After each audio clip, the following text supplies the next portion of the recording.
Defender is something special. It's this unbelievable capability, it's this engineering excellence. It's an icon all around the world.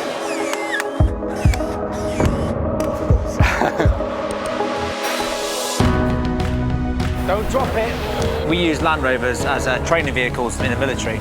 We've all used them in some sort of capacity.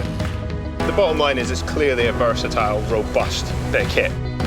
Jaguar Land Rover's involvement was absolutely key to the success of the games.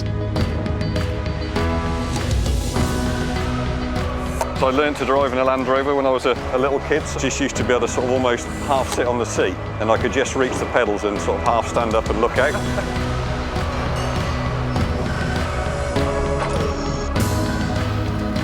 Hello, Jermaine, how you doing?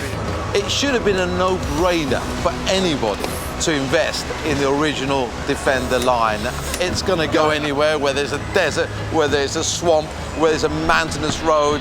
So for me, I definitely would have said I'm in. I mean, basically, this is just one big Meccano kit, isn't it? I've had some great fun in these.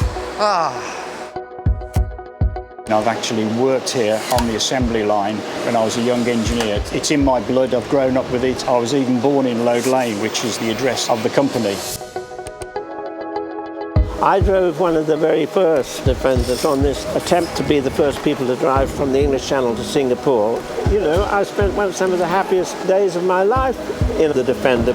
When I'm buried, I don't want a hearse. I want to go in the back of a Land Rover.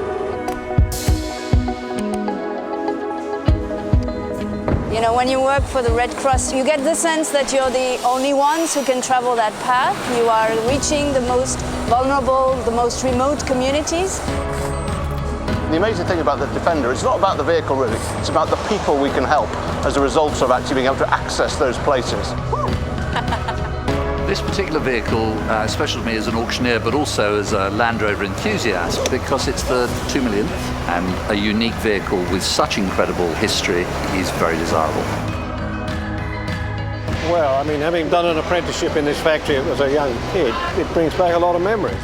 Every summer we would drive up to Anglesey, driving over rough ground, then over the sand dunes, down to the beach. And it was always an exciting event. This maybe you do, yeah.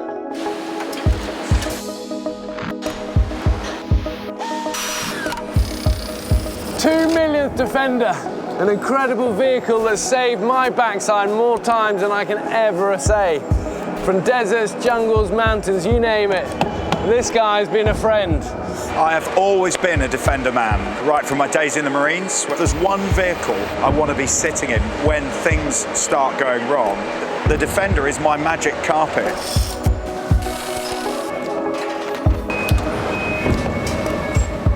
Well, I was born and grew up in the Lake District, and the Defender was just the vehicle of choice for farmers, for the mountain rescue teams, for climbers. You know, I knew all about this vehicle long before I even thought about joining the motor industry. My mum and dad drove a Land Rover when they made the film, Born Free, in the 1960s. I drove Land Rovers across the Sahara in the 70s, and then Born Free came along, and what have we been doing ever since? Driving Land Rovers. So, you know, it's a long, long relationship between the charity and this amazing, iconic vehicle. So I feel like I'm connected with Land Rover in a way that very few people are. It's in my heart. The Defender, I think in a way, is the defender of wildlife.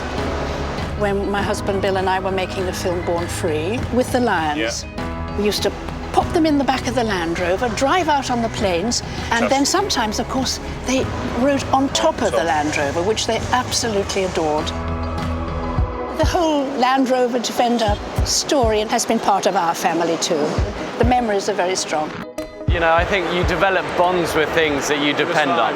Back home, we own an old 1974 Defender, and I'll load up the back with a picnic and the family, and we'll go off. So for me, it's as much about that as it is, you know, the world's extremes. How you doing, Monty? Here we go. There we go. Guns job. I've got the guns. I love it.